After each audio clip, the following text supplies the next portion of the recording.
Hola, buenos días. Creo que se ve como modo presentador. Nada más me van a ayudar con detalles técnicos y ahorita empezamos. Gracias.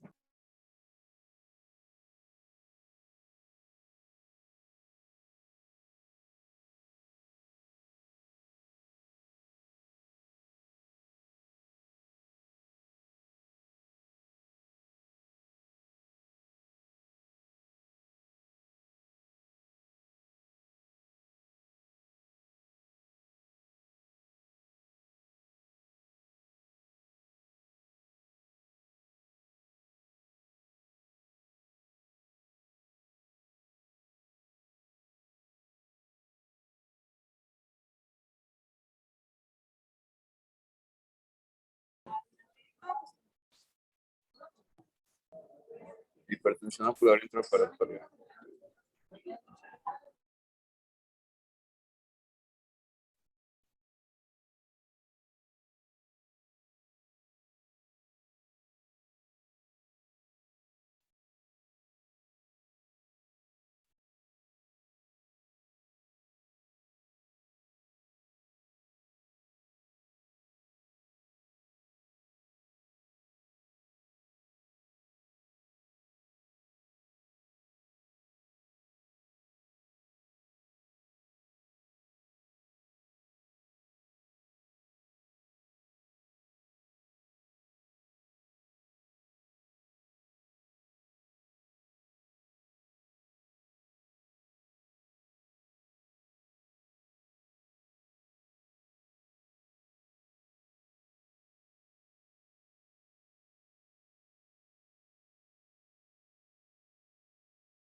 Ok, bueno, vamos a empezar con la clase de segmento anterior. Mi nombre es Lizeth Bejar y voy a dar la clase sobre hipertensión ocular intraoperatoria durante la cirugía específicamente de facomasificación. Junto con el fellow de segmento anterior, Stanley Juárez Mascareña. ¿Ahí se escucha bien el volumen de mi voz?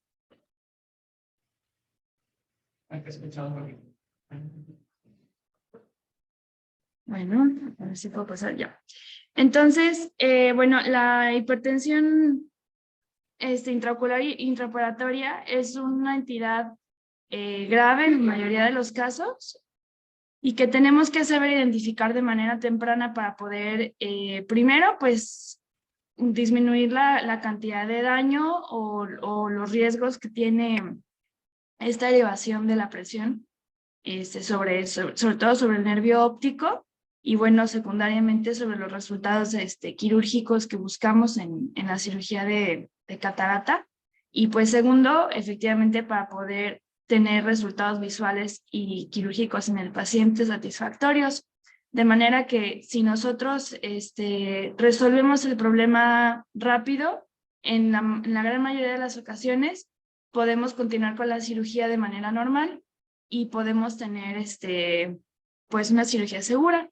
Entonces, los principales signos que vamos a tener de una elevación de la presión va a ser pues el aplanamiento brusco de la cámara anterior, la expulsión de materiales líquidos por las incisiones, puede ser viscoelástico, la solución salina, el azul de triptano, e incluso el prolapso del iris a través de las heridas, tengo que poner la cámara, ya. A través de las heridas de la fac. Y finalmente, pues también podemos identificar el endurecimiento del globo ocular con la digitopresión.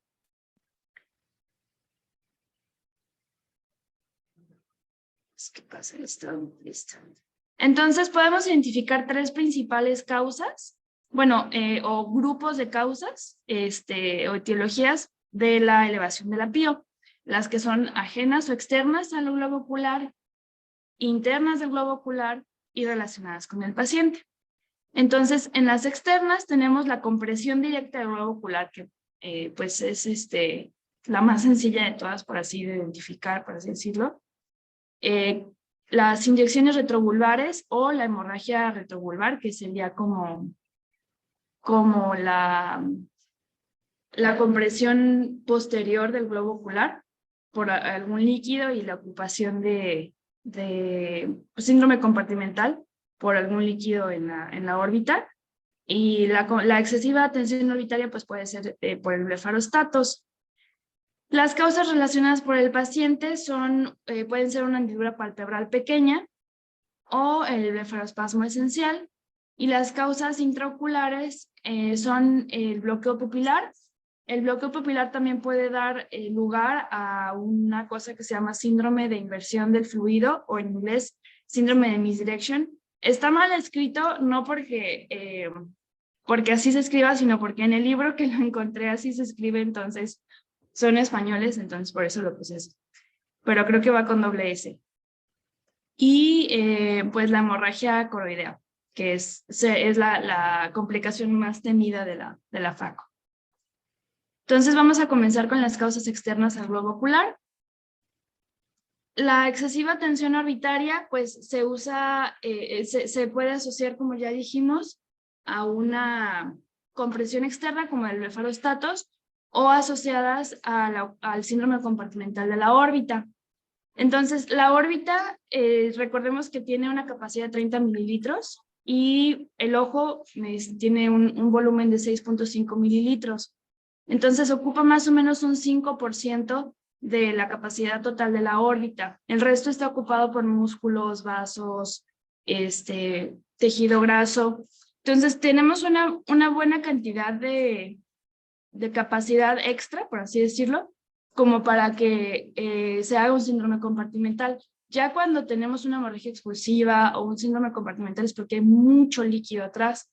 Entonces, normalmente, pues esto lo podemos evitar inyectando la cantidad de anestésico retrovulvar o perivulvar adecuado para el paciente y, pues obviamente, pues con una buena técnica para que no haya una hemorragia. Entonces, y una de las principales como prevenciones que se pueden tener es hacer una compresión sistemática, según el libro, de todos los pacientes posterior a una anestesia perio retrovulvar de al menos, en el libro dice de 15 minutos. Si se sospecha de una hemorragia, bueno, ahí ya cambia la cosa. Entonces, podemos tener una hemorragia de origen venoso o arterial. Cuando hay una hemorragia de origen venoso, tenemos menos probabilidad de que se haga una hemorragia expulsiva del globo ocular, o sea, que haya una proptosis del globo ocular y que se vaya a comprimir el nervio óptico, la arteria central de la retina. Probablemente si es una hemorragia venosa, lo que tengamos sea una equimosis, probablemente ya horas después de la cirugía, el paciente va a referir pues, tener una gran equimosis alrededor del ojo, y eso normalmente se ve cuando es una hemorragia leve. Cuando es una hemorragia arterial, normalmente es un poco más intensa, de inicio más abrupto, y pues corremos más el riesgo de que haya una hemorragia expulsiva, que quiere decir la protrusión, la proptosis del globo ocular de la órbita, y pues con su consiguiente síndrome compartimental, que es cuando se excede la presión del compartimiento a la presión de perfusión media de las arterias que alimentan a los tejidos que están allí, y pues las complicaciones y los riesgos de esta hemorragia son graves porque es la compresión de la nutrición del nervio óptico con, al final, en la historia natural de esta enfermedad, sería pues una neuropatía óptica severa, y incluso la oclusión de la arteria central de la retina, con todo lo que sabemos que eso conlleva. ¿Qué vasos van a estar sujetos a sangrar? Bueno, pues son muchísimos, tanto venosos como arteriales, durante un abordaje de anestesia perio retrovulvar. Obviamente, pues como ya dijimos, la arteria es la que puede sangrar más rápido y en mayor cantidad. Podría ser, por ejemplo, un abordaje retrovulvar la arteria infraorbitaria, las ilíacs posteriores, las verticales, o incluso, pues, si nosotros ya elevamos más la aguja y en una muy mala suerte le podemos dar a la arteria central de retina, nada más que ese es un poco más complicado porque está, pues, dentro del anillo de zinc, está un poco más protegida, pero pues sí se puede llegar a dar. ¿Cómo vamos a manejarlo? Bueno, si es una hemorragia leve o de primera intención en todas las hemorragias, lo que hay que hacer es compresión. Hay una cosa que se llama balón de Honan, que es como un baumanómetro con como un globito. Entonces, ya está un poco en desuso, pero es como para que se sepa. Se infla el globo a 30 milímetros de mercurio y se debe de dejar media hora. Otra cosa que Sioni es un italiano que estudió más o menos 60 pacientes, 60 ojos con hemorragia retrovulvar leve y demostró que en más o menos el 70% se pudo continuar la cirugía de manera segura, haciendo la compresión de 30 milímetros por 30 minutos. Otra técnica es poner el peso del puño sobre el globo ocular y dejarlo así también como 30 minutos hasta que ceda. ¿Cómo vamos a saber que ya se dio la hemorragia y que podemos continuar de manera segura con la cirugía? Cuando el globo ocular está móvil, libre, que tiene los movimientos extraoculares respetados, la cámara anterior está libre, o sea, está bien formada, bueno, pues ahí podría pensarse en continuar la cirugía de manera segura. Cuando esta es refractaria o es una hemorragia expulsiva, es algo más grave, hay medidas que tenemos que seguir. Primero, podemos poner hipotensores que es como el manitol, intravenosos, y pensar ya en la cantotomía.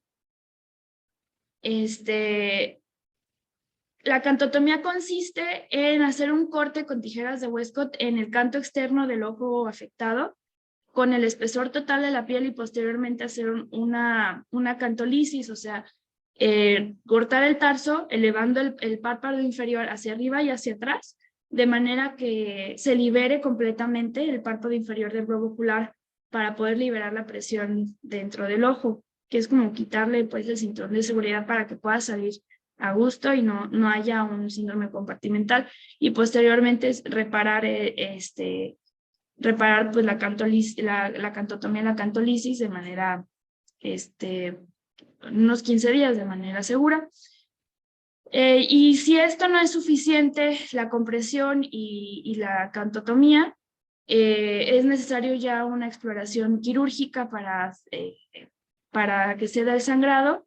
Esto lo podemos sospechar con un edema corneal y la posesión de la arteria central de la retina en el fondo de ojo posteriormente. Y bueno, pues ahí habría que hacer un drenaje quirúrgico del espacio periocular. Bueno, estos son otra vez los pasos que ya comentamos. Estos son los pasos de la cantotomía. Vemos aquí cómo se corta la piel, posteriormente se libera y bueno, ya también está en rojo cuando se repara la cantotomía.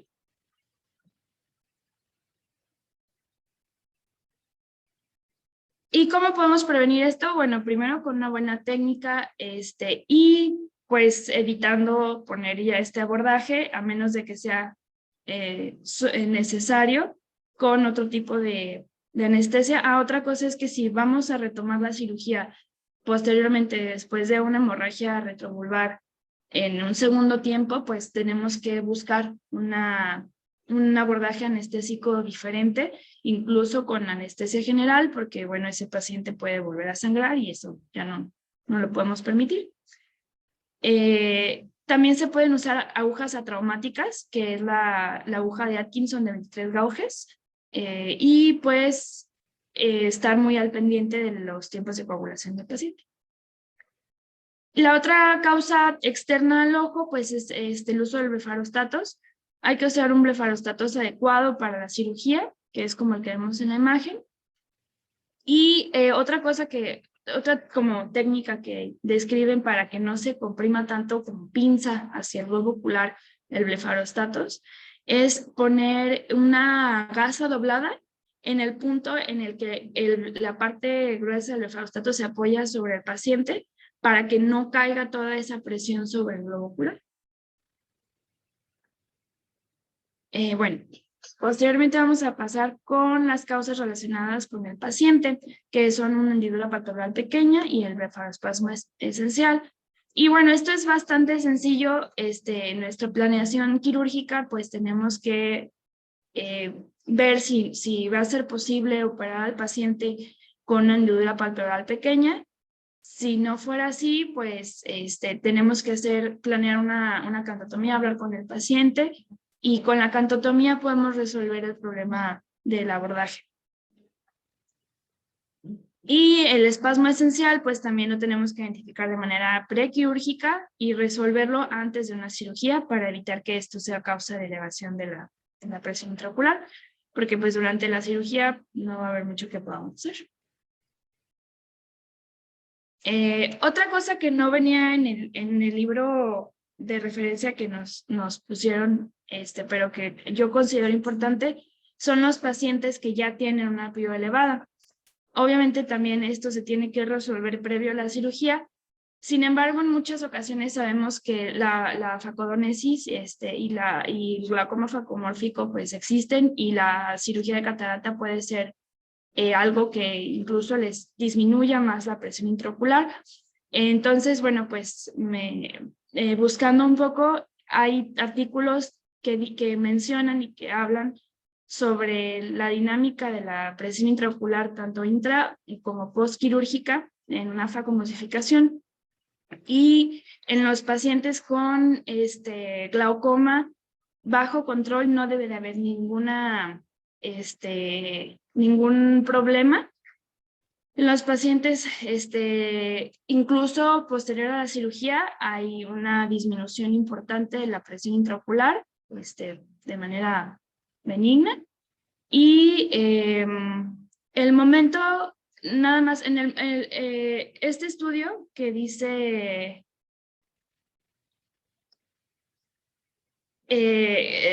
the effect of facomosification on intraocular pressure in medical control open angle glaucoma patients, estudia como toda la dinámica de los flujos durante la cirugía, y menciona que durante la faco, el inicio de la faco es cuando más se eleva la presión intraocular, teniendo una botella a una altura de 1 metro, y puede elevarse hasta 63 milímetros de mercurio en un paciente normal.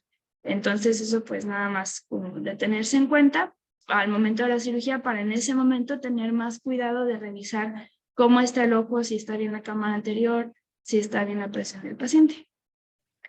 Y bueno, vamos a pasar a las causas intraoculares.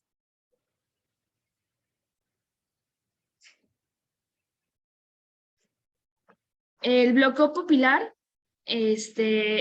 pues es una causa que se puede como identificar de manera rápida y se puede prevenir.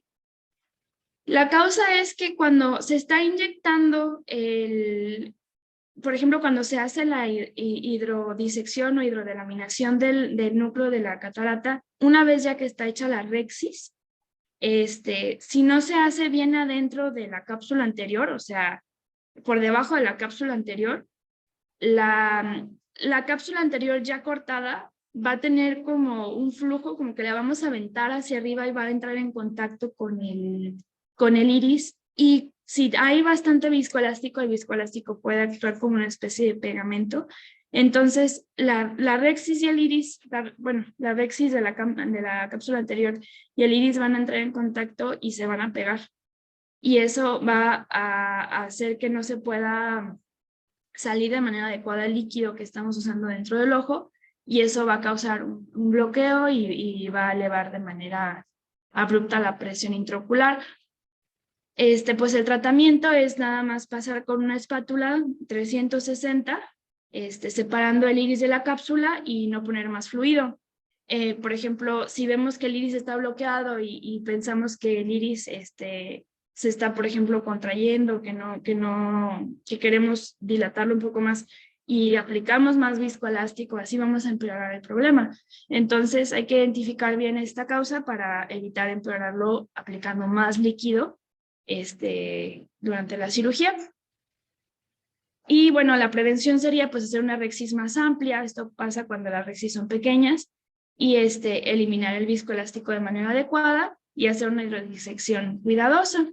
Y el bloqueo, bueno, esto es más o menos como, es lo mismo que hablamos, pues tener cuidado de poner hacer la hidrodisección de manera adecuada por debajo de la cápsula. Y esto es como la raíz de otro problema que se puede hacer posterior, que se llama síndrome de inversión de fluidos o síndrome de misdirection syndrome, bueno, en inglés, que fue descrito por Macula en el 93 como la acumulación de líquido de irrigación detrás de la cámara posterior de cristalino.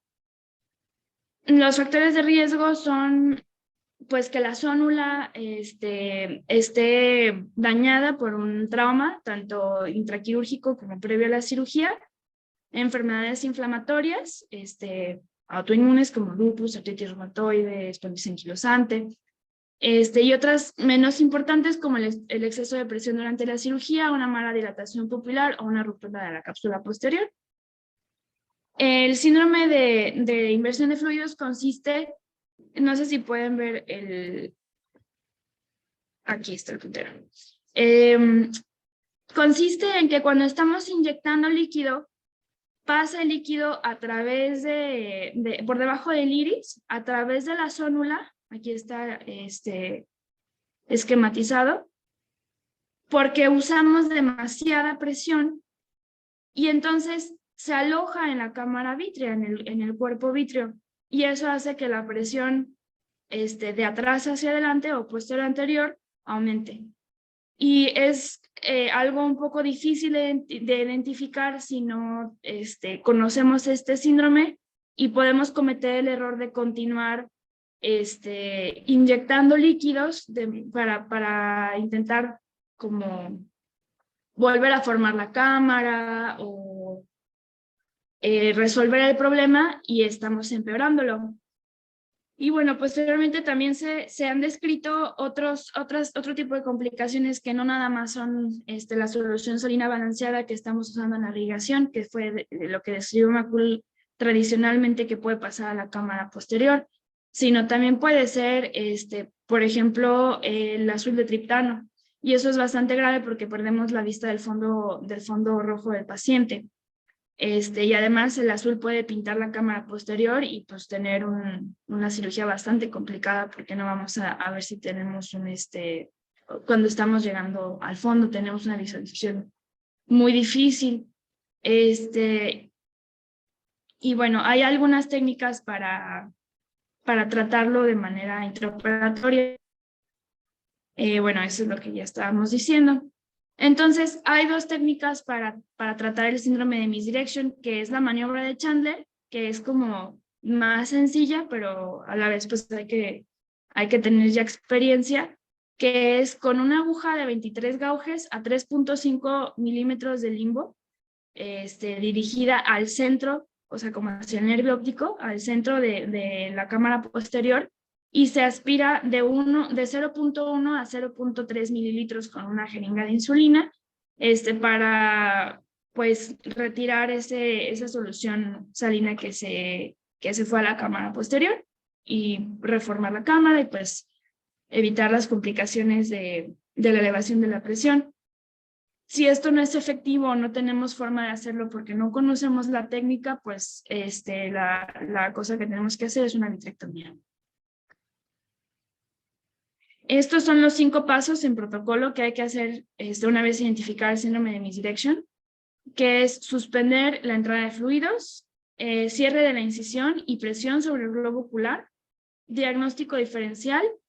Esto pues sería algo ideal ya posterior a una compresión del globo ocular, que idealmente es con un oftalmoscopio indirecto o un lente de Usher, que es para ver el fondo de ojo en quirófano, y tratamiento médico, que sería dar medicamentos como manitol intravenoso, y el tratamiento quirúrgico, que sería la maniobra de Chandler o la vitrectomía.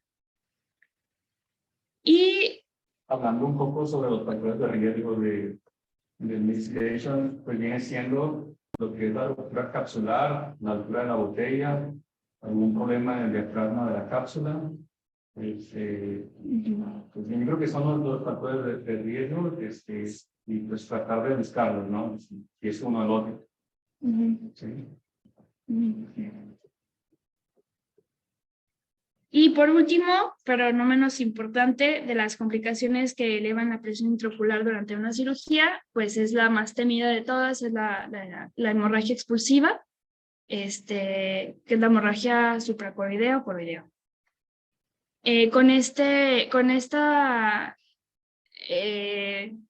Vamos a terminar. Los factores de riesgo son arteriosclerosis, diabetes, glaucoma, que son enfermedades sistémicas o propias del ojo que ya sabemos que pueden elevar la presión del ojo.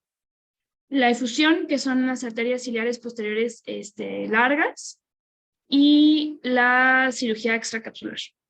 Después de que hemos normalizado la francoemulsificación, sabemos que ya es menos frecuente, pero de todas formas tenemos que conocer cómo identificarlo, cuáles son los factores de riesgo y cómo tratarlo, porque puede tener pues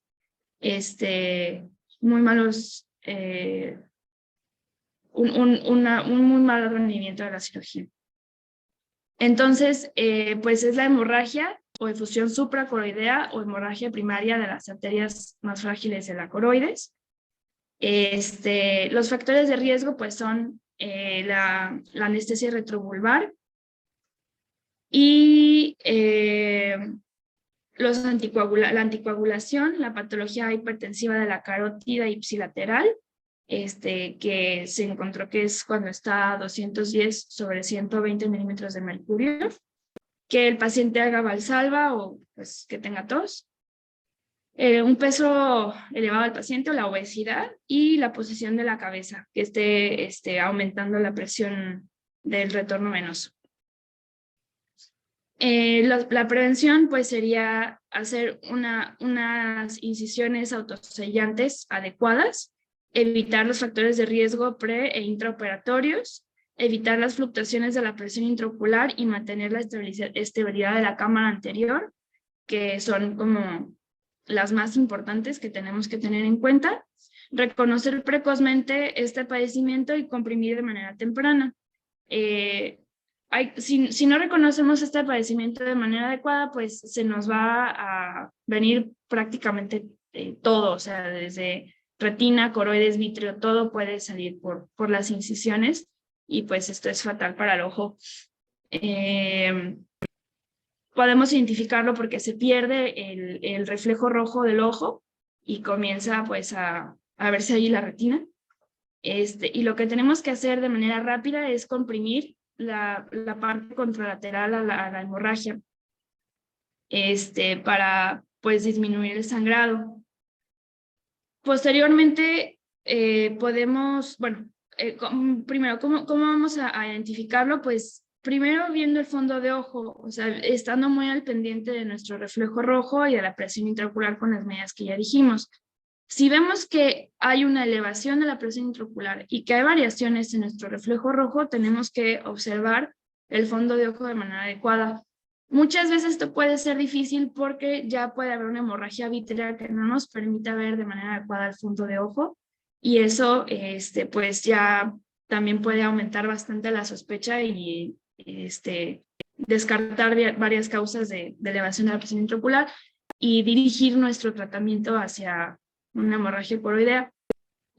Hay que diferenciarlo con un desprendimiento coroideo anular seroso y en caso de no poder observarlo, pues hay que hacer un ultrasonido. Sin embargo, hacer el ultrasonido no es el primer paso.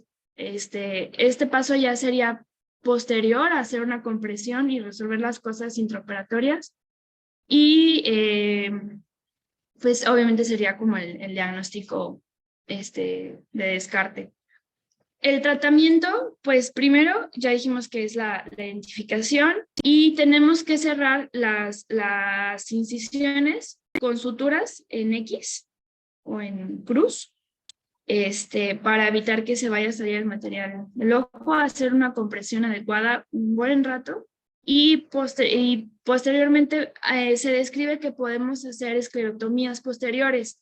Esto está como en disputa porque hay gente que dice que si tú haces una esclerotomía posterior para liberar la presión de la hemorragia, obviamente en el sitio de la hemorragia, para que haya una salida del material de la sangre y disminuir la presión intraocular, hay quien dice que esto aumenta el sangrado o que incluso puede generar que el material protruya a través de la esclerotomía con todo y retina.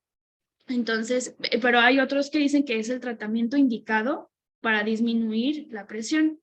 Lo que yo encontré en varios videos que pude ver es que esto se debe de hacer, pero ya una vez que la hemorragia está cediendo, ya como para disminuir la presión intraocular, porque si uno corta cuando está la hemorragia más activa, pues va a empeorar el problema tanto hacia adentro como hacia afuera y puede haber, si estamos también de manera intraoperatoria, pues puede salir el material con toda la presión que hay dentro del ojo.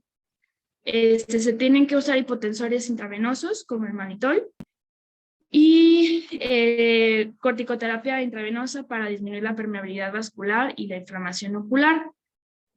También en un libro dice que una vez identificada temprana esta patología y resuelta, si se resolvió de manera adecuada, se puede continuar con la cirugía e incluso tener un buen resultado visual.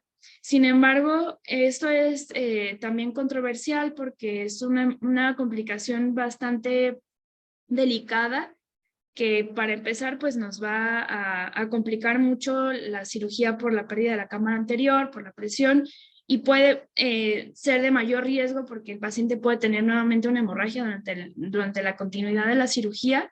Entonces lo que más se recomienda es suspender la cirugía, resolver el problema y después de 15 días que ya se ha como emulsificado el coágulo de sangre coroideo, hacer la esclerotomía posterior, drenar esa sangre y terminar la cirugía.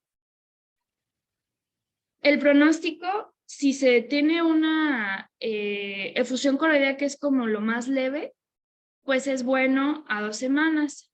Las hemorragias supracoroideas tienen una recuperación de 1 a 2 meses y la hemorragia expulsiva, o sea, ya una vez que se instaura la hemorragia expulsiva y que sale el material, pues es algo bastante grave, tiene muy mal pronóstico y eso ya lo tiene que ver el departamento de retina. Bueno, esto es lo que les comentaba, que hay que posponer la cirugía 2 semanas y hay un mal pronóstico en la posición coroidea de más de 14 días. Bueno, tengo un video, no sé si tenemos tiempo para verlo, si no, pues ya será en otra ocasión. ¿Sí? Déjenme ver si se puede.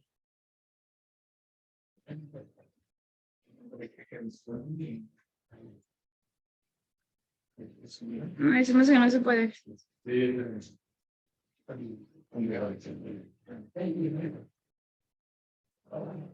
Lo voy a adelantar un poquito porque habla mucho de todo esto que ya hablamos. Este fue un paciente de él que operó de los 2 ojos.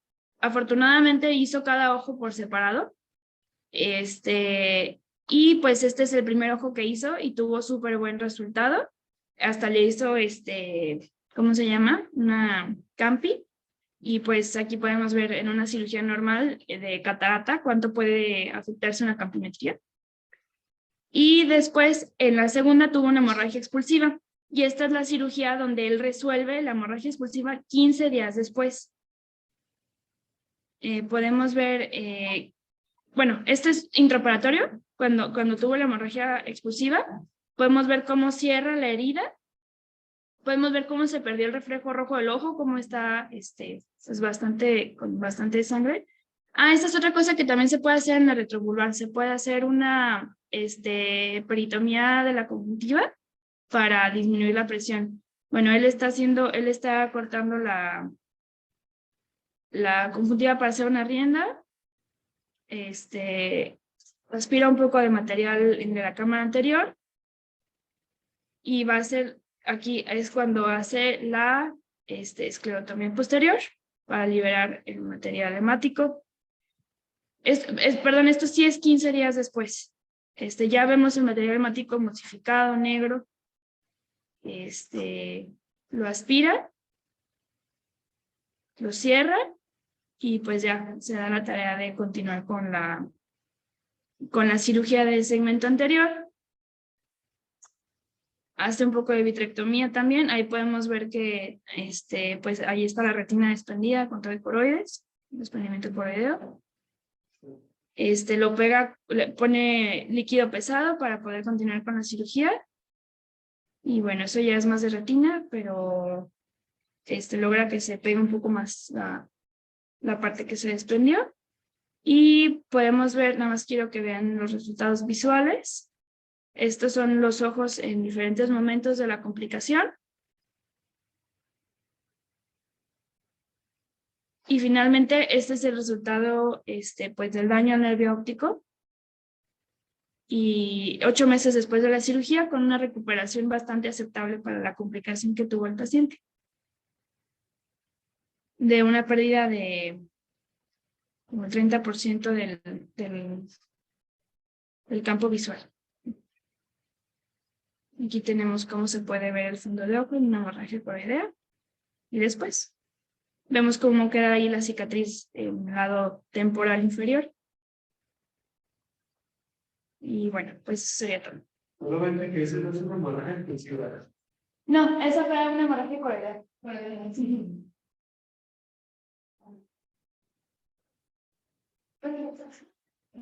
Bueno, pues eso es todo. No sé si hay dudas, comentarios de lo que están. Bien, otro de los tratamientos del síndrome de mixed pues viene siendo igual la vitrectomía. Sí, la vitrectomía por plana, pues que viene diciendo que era pues, la definitiva, ¿no? Entonces, no sé si tengan alguna duda sobre el tema, preguntas, aportaciones. Si no, pues muy buena clase, muchas gracias. Gracias.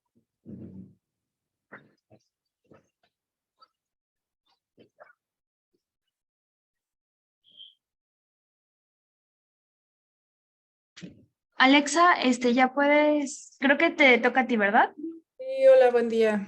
Muy bien, ahorita pongo mi presentación. Ok.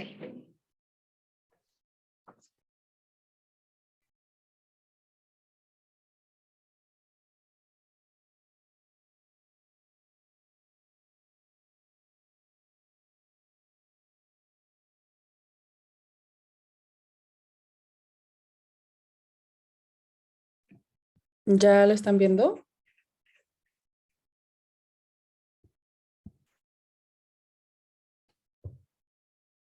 Hola. Sí, Ok, gracias. Bien, bueno, el día de hoy yo voy a presentar terapia fotodinámica con verteporfin o verteporfina. Fui coordinada por la doctora Ana Karen Solorio, de retina. Muy bien, bueno, este estudio, el primer reporte que se realizó fue en el año 2001 con un estudio que se llama, a ver, me dicen que ya lo están viendo en Gabo. Ya, ok, perdón. Ok, bueno, el primer estudio se llama terapia con verteporfin para neovascularización coroidea subfoveal en miopía patológica. Se hizo en el 2001 el primer estudio. Era un estudio aleatorio, multicéntrico, y se realizaba con un medicamento llamado Bisudine de la farmacéutica Novartis. También se analizaron resultados en pacientes que tenían degeneración macular asociada a la edad y no solo con miopía, que es, bueno, lo que ahorita nos importa. El día de hoy vamos a hablar más acerca de los resultados que se vieron en el último reporte que encontramos, que es en el número 3. Pero bueno, para tener un poco de idea de lo que se habla en este primer estudio, en el primer año, que fue el primer año que se hizo el reporte, el objetivo era demostrar si la terapia con verteporfin mejoraba o estabilizaba la agudeza visual en pacientes con neovascularización coroidea. Se utilizaron 120 pacientes con antecedentes de neovascularización coroidea, secundario a miopía que fuera menor a menos 6 dioptrías, que el área de daño no fuera a una dimensión mayor a 5.400 nanómetros y que hubiera una mejoría en agudeza visual corregida equivalente a 20/100. Y bueno, en esto se asignaron los pacientes con verteporfin o placebo en 2:1.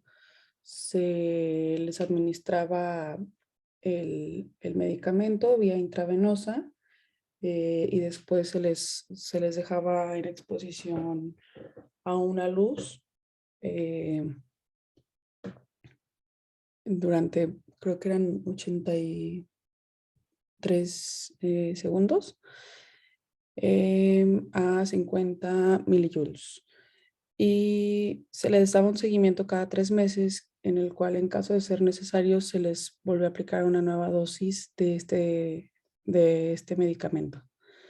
Los resultados a los 12 meses decían que el 72% de los pacientes tratados con verteporfin comparado con 44% de los que eran tratados con placebo perdieron menos de 8 letras en agudeza visual. Bueno, esto es un resumen y ahora les voy a hablar de lo que se encontró a los 24 meses. Que aquí el objetivo era pues dar más información después de 2 años de darle seguimiento a estos pacientes y ver si persistía esta mejora visual en los pacientes. Bueno, el 95% del grupo tratado con verteporfin sí continuó en el estudio y el 92% de los de placebo también. En esto se vio que un 23 pacientes, o sea, un 28%, sí recibió retratamiento en las revisiones trimestrales y 9 de los de placebo también. Hablando de la mejoría visual que se vio en estos pacientes, bueno, había una pérdida de agudeza visual de al menos 8 letras, que es el equivalente a 1.5 líneas en la cartilla de Snellen, que es el equivalente a un 36% en pacientes tratados con verteporfin y un 51% con placebo.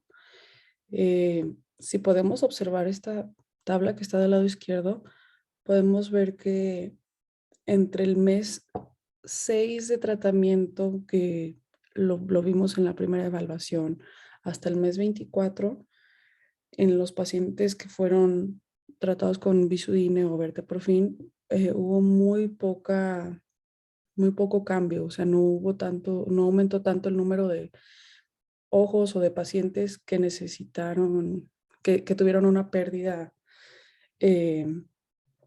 mayor a 8 letras. Bueno, aquí en esta tabla nos está hablando de la mejoría visual o pérdida en el caso de los pacientes que fueron tratados con placebo en comparación a los que fueron tratados con verteporfin. Como podemos observar, fueron más los pacientes que perdieron o no mejoraron su visión con placebo que los que lograron mantener su visión o incluso mejorarla. Hubo pacientes que no tuvieron ningún cambio, que fueron aproximadamente 12, y de los que la perdieron de 3 líneas o más, pero menos de 5, fueron alrededor de 8, y 6 o más fueron 9 con Verte por Fin y 3 con el placebo. Y bueno, globalmente creo que a los 24 meses pues se observa un mayor beneficio, ¿no? Con los que tuvieron tratamiento con el medicamento. Ok, aquí nos habla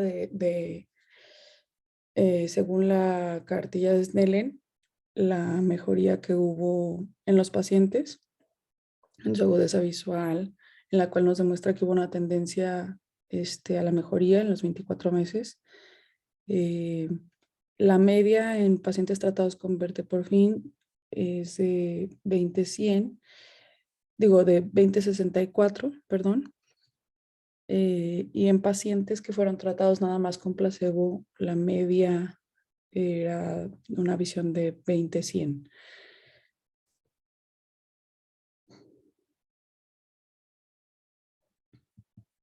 Ok, bueno, esta es una angiografía que nos mostraban en el primer estudio que se hizo en el año 2001.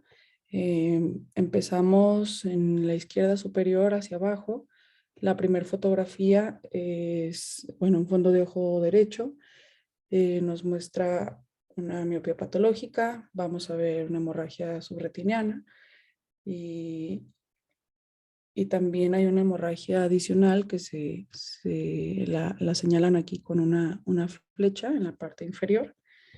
La segunda es la B es una angiografía en la fase temprana. Nos va a mostrar un área bastante brillante de fluoresceína que se extiende por debajo de la zona vascular foveal y también nos remarca muy bien la hemorragia adicional que veíamos acá arriba, ¿no? Coincide. La última, que es la C, vemos una angiografía con fluoresceína en fase tardía, la cual nos muestra también pues todos las fugas que había por la neovascularización coroidea. Y bueno, en la D, la primera es antes de comenzar la terapia con Verte por Fin. Las imágenes del lado derecho son 12 meses después, o sea, al finalizar la primera etapa del estudio. En la primera imagen vemos que en la base una fuga de hiperfluoresceína.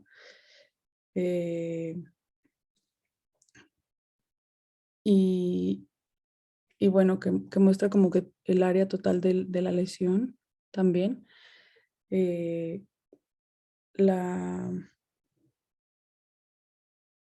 Bueno, no, esa es la última. La primera, pues es la foto del fondo de ojo a los 12 meses.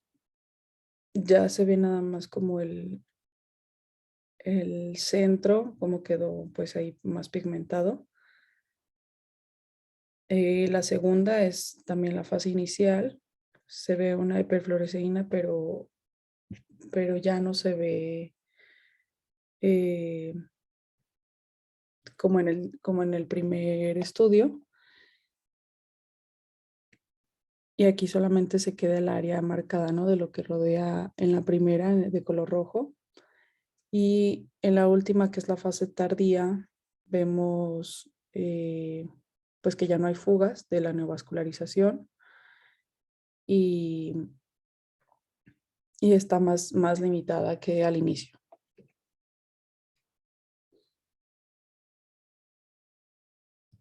Bueno, del tercer reporte, que es el que estamos presentando hoy, no había imágenes como para hacer una comparación, pero nos decía que la proporción de lesiones con ausencia de neovascularización coroidea que encontrábamos, ya sea dentro o fuera del área de lesión, se aumentó después entre el mes 12 y mes 24, hasta en un 6% en el grupo que fue tratado con verteporfin y hasta un 18% en el grupo que fue tratado con placebos. Esto nos habla de que sí ayudaba a prevenir a que se siguiera formando y también que esta no progresara.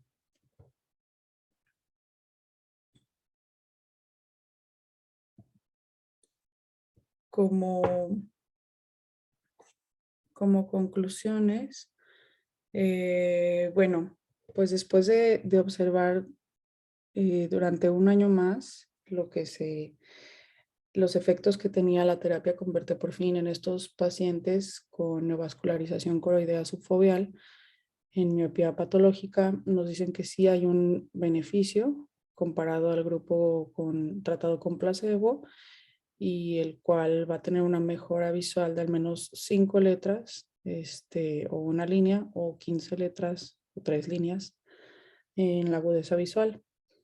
Y que aunque el resultado primario fue estadísticamente significativo a favor del grupo tratado en el mes 12, pero ya no en el 24,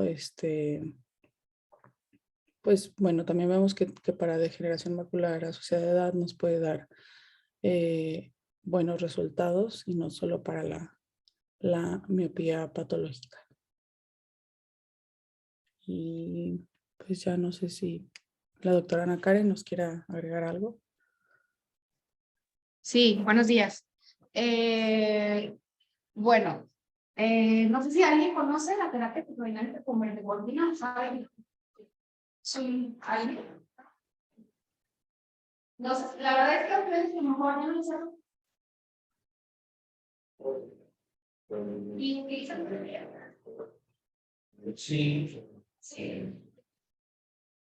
Y en casos de, como el tipo de gas, ¿no? O de los Claro.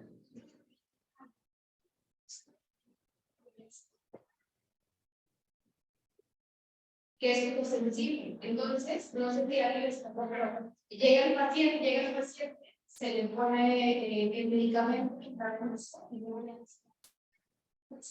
y se activa como un láser, ¿no? Se activa como un láser, ese láser, bueno, ese medicamento se activa más o menos en una onda de los 684.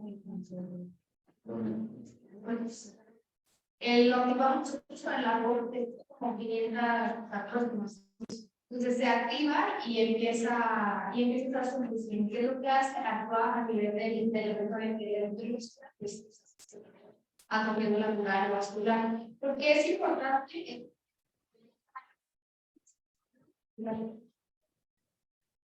Cuando empiezan más o menos para dormir, siempre llega diarias. Entonces, no es lo mismo en el caso de un paciente que puede no curar bien, es un paciente que acaba de tener un ciclo de que tenemos para el glucosa y para la barrera, ¿no? No es lo mismo que tú llegues a un paciente diabético con a un paciente con una enfermedad vascular que proviene ya sea o algún un trauma o una generación macular con una variante de enfermedad o enfermedades vasculares. No es lo mismo, siempre un paciente que tiene una hernia vascular y no se da cuenta de su baja visual, ya llega hasta tarde. ¿Por qué? Porque crece rapidísimo, crece muy rápido. Entonces, la importancia pues es número uno, que sepan que antes de los antihistamínicos, pues también hay otros tratamientos. Actualmente la antihistamínica actualmente no, la verdad que tenía muchísimo, mi servicio social sí vi algunas, se han tenido los mismos años, sí vi algunas, o sea, la hacía, ¿no? Hacer la terapia polinámica y la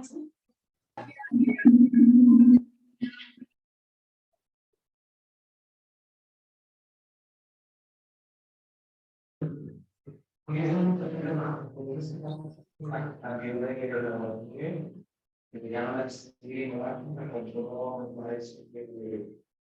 ¿no? Y ya no sé. Y el problema es que ese cambio no ha sido registrado por prisa. Entonces, sí se consigue, pero se consigue con la mano. Y en Estados Unidos lo trae alguien. Y a Doctora, la vez por eso es un costo. ¿puede activar su micrófono en su teléfono o en la tablet o no tengan las? Porque no Hace sé. cuántos años se le mandaba al paciente a pedir, oye, vi, compra, tú quieres de la farmacia y tráemela. Sí, Pero no sé si rondaba dentro de los.